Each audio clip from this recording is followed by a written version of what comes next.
जरा बात ड्रोन की करते हैं। आपको याद होगा कि ड्रोन ने हमला किया इंडियन एयरफोर्स जम्मू के अंदर, लेकिन खबर सरहद पार से इस वक्त सामने आ रही है, जहां पर खबर यह है कि ड्रोन के जरिए से पाकिस्तानी एम्बेसी, पाकिस्तान के अंदर भारत की एम्बेसी पर भी नजर रखी जा रही है। और यही वजह है कि इस मामले को लेकर भारत की तरफ से जबरदस्त एहतजाज भी किया गया है। 27 जून को ड्रोन देखा गया भारतीय हाई कमीशन इस्लामाबाद के आसपास नजर रखते हुए, जिसके बाद संगीन एहतजाज जो है वो भारत की तरफ से किया गया है। सरहद पार से लेकर सरहद इस पार की जब हम बात करते हैं तो आज ही अरनिया सेक्टर के अंदर ड्रोन को स्पॉट किया गया था सुबह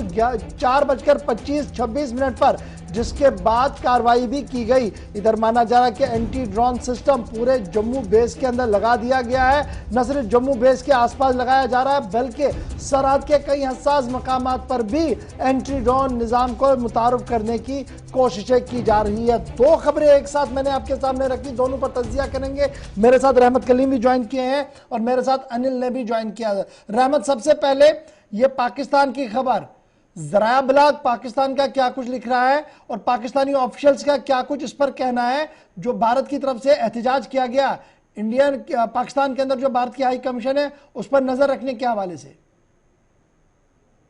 26 तारीख की रात को 10 बजे का वक्त था जब हिंदुस्तान की एम्बेसी, जो हिंदुस्तान की हाई कमीशन जो पाकिस्तान के इस्लामाबाद में वाक़ है, वहाँ एक तकरीब चल रही थी। उसी तकरीब के दौरान 10:12 के आसपास एक ड्रोन देखा जाता है। हालांकि ये पहली बार ऐसा हुआ है पाकिस्तान में मौजूद जो हाई कमीशन जब से कायम हुआ तब से लेकर के अब तक के पहली बार ऐसा हुआ है कि हाई कमीशन के ऑफिस में या हाई कमीशन के अहाते में कोई ड्रोन नजर आया है। यही वजह है कि न सिर्फ इस्लामाबाद में बल्कि दिल्ली में भी हिंदुस्तान की तरफ से एहतजाज दर्ज कराया गया है। पाकिस्तान में मौजूद हिंदुस्तानी हाई कमीशन की तरफ से जहां पाकिस्तान की फॉरेन मिनिस्ट्री में शिकायत दर्ज कराई गई है, एहतजाज किया गया है, वहीं दूसरी जानिब हिंदुस्तान ने दिल्ली में मौजूद पाकिस्तानी हाई कमीशन को भी मुतला किया है और अपना एहतजाज दर्ज कराया है। साथ ही साथ यह मुतालबा किया गया, अब से थोड़ी देर पहले प्रेस कॉन्फ्रेंस कर रहे थे वज़ारत ख़ारजा के तर्जुमान, उन्होंने कहा कि हिंदुस्तान की तरफ से मुतालबा किया गया है कि 26 तारीख को रात के 10 बजे जो वाकया पेश आया था उसकी जांच कराई जाए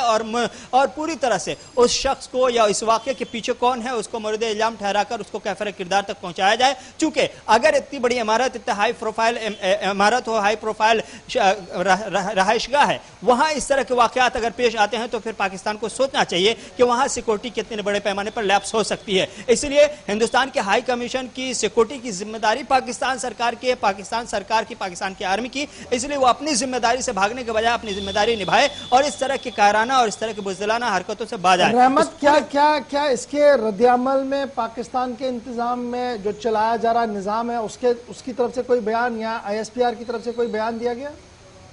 जी देखिए, बिल्कुल अभी तक के ISPR की तरफ से या फॉरेन मिनिस्ट्री की तरफ से कोई ऑफिशियली बयान नहीं आया है, बल्कि सीधे तौर पर कुछ चैनल की तरफ से, सोर्सेज के जरिए पाकिस्तानी के चैनल की तरफ से जो चलाया जा रहा है वो ये कि हिंदुस्तान के इस इल्जाम को खारिज करने का बयान कोट किया जा रहा है। लेकिन ऑफिशियली तौर पर अभी तक के किसी भी तरह से इस तरह का बयान पाकिस्तान के, चाहे फॉरेन मिनिस्ट्री हो या हाई कमीशन की तरफ से हो या फिर दिल्ली में मौजूद पाकिस्तानी हाई कमीशन की तरफ से हो, किसी भी तरफ से अभी तक के ऑफिशियली जवाब नहीं आया है। लेकिन हिंदुस्तान ने अपना एहतजाज दर्ज करा दिया और सीधे तौर पर आज की प्रेस कॉन्फ्रेंस में जम्मू के मामले को भी जोड़ते हुए दिखाया है और बताया गया है कि इस पर जांच चल रही है और जांच के जो तार हैं वो कहीं ना कहीं पाकिस्तान की तरफ जाते हुए नजर आ रहे हैं। इसलिए पाकिस्तान जो बार बार ये दावा करता है और दुहाई देता है कि हम रिश्ते बेहतर चाहते हैं, लेकिन अंदरूनी खाना जो दहशतगर्दी और उसके तमाम अवामिल को अपना रहा है, वो जब तक इन हरकतों से बात नहीं आता तब तक पाकिस्तान का साफ चेहरा। पे रहिए, मेरे साथ अनिल भी ज्वाइन किया हुआ। अनिल, जब हम एयरबेस की बात करते हैं,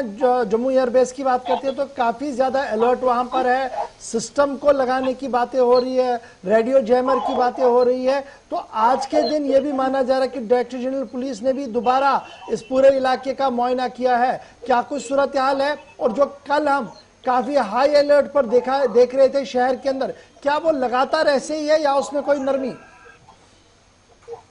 जी, लगातार जो है उस पूरे एरिया को जो है सिक्योरिटी लेवल जो है वो हाई किया गया है और आज वेस्टर्न कमांडर वहां पर पहुंचे थे और पूरे एरिया का जो है वो जायजा लिया है और पूरे जायजे को जानने की कोशिश की है, क्योंकि लगातार गतिविधियों को देखा जा रहा है कि जिस तरह से तमाम एरियाज के अंदर अगर हम बात कर रहे हैं तो कालू चक हो, रत्नो चक हो, तमाम अन्य एरियाज के अंदर जो है इन ड्रोन्स की मूवमेंट जो देखी गई। हालांकि सुबह 4:30 बजे तड़के जो है अरनिया क्षेत्र के अंदर जो है ड्रोन की मूवमेंट देखी गई थी, जब वहां पर जब आसपास के जो तमाम हमारे ऑफिसर्स वहां पर तैनात थे हालांकि उनकी मौजूदगी में जब उन्होंने वहां पर ऐसी मुमर देखी तो उस पर अंधाधुंध फायरिंग करने की कोशिश की। और वहीं पर आज वेस्टर्न कमांडर वहां पर पहुंचे हुए थे, पूरे एरिया का जो है निरीक्षण किया है और पूरा जायजा लिया है कि किस तरह की वहां पर जो है तैनाती की गई है। और लगातार वहां पर एंटी ड्रोन गन्स के साथ जो है एनएसजी को वहां पर डिप्लॉय किया गया है। हालांकि पूरे रेडियस की बात की जाए तो रेडियस को भी बढ़ाने की कोशिश की गई है। हालांकि अब ये देखने वाला समय होगा कि उसमें एनआईए क्या जांच कर रही है, क्या कुछ निकलकर सामने नजर आएगा, वो भी जरूर स्पष्ट किया जाएगा। बहुत शुक्रिया जी आप दोनों का मेरे साथ ज्वाइन करने के लिए और खबर पर तफसील देने के लिए कि क्या कुछ चल रहा है।